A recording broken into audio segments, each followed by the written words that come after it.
Viewers వెనకాల attach చేసిన video main ఛానల్లో పెడితే స్ట్రైక్ పడిద్దని నేను డౌట్ వచ్చి సేఫ్రస్ న్యూస్ ఛానల్లో పెడుతున్నాను. ఒక స్ట్రైక్ పడ్డ పర్లేదు, ఒక 1 వీక్ ఏం పెట్టలేము.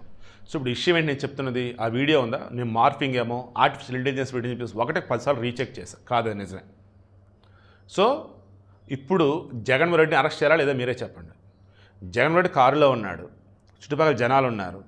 మనిషి వచ్చి చిల్లి సింగయ్య అనే అతను జగన్కి నమస్కారం పెడుతూ వచ్చి ఆడు కింద పడ్డాడు. కింద పడతా కూడా జగన్ చూశాడు. కానీ అరే ఆపండ్రా బాబు, మనిషి ఎవరు ఉన్నారని చెప్పాల. ఈ కారు డ్రైవర్ వచ్చేసి కారు ఫ్రంట్ టైర్ కింద పెడితే ఇది ఇబ్బంది అంటే అనిపించింది. అయినా సరే ఆ మనిషి అలాగే బానిచ్చాడు. తర్వాత తెలిసింది ఏంటంటే ఆ మనిషిని లాగి పక్కన పడేసి వెళ్ళిపోయారు అంత. అంటే మనిషి ప్రాణికి విలువ లేదు. జగన్మోహన్ రెడ్డి అతనితో పాటు కారులు ఎవరైతే ఉన్నారో వాళ్ళందరినీ ఇప్పుడు అదుపులోకి తీసుకోవాలా లేదా, వాళ్ళని అరెస్ట్ చేసి లోపలే లేదా, కింద కామెంట్లో మీరే తెలియచేయండి. ఆ వీడియో చూడండి. ఆ వీడియో చూసిన తర్వాత కూడా ఇంకా వైసీపీకి జగన్కి సపోర్ట్గా మీరు ఉంటారా? మనుషులు అన్న వాళ్ళు ఎవరైనా సరే వైసీపీలో ఉంటారా? సైకోలు అనేది ఊరకనా కాదా మీరే చెప్పండి.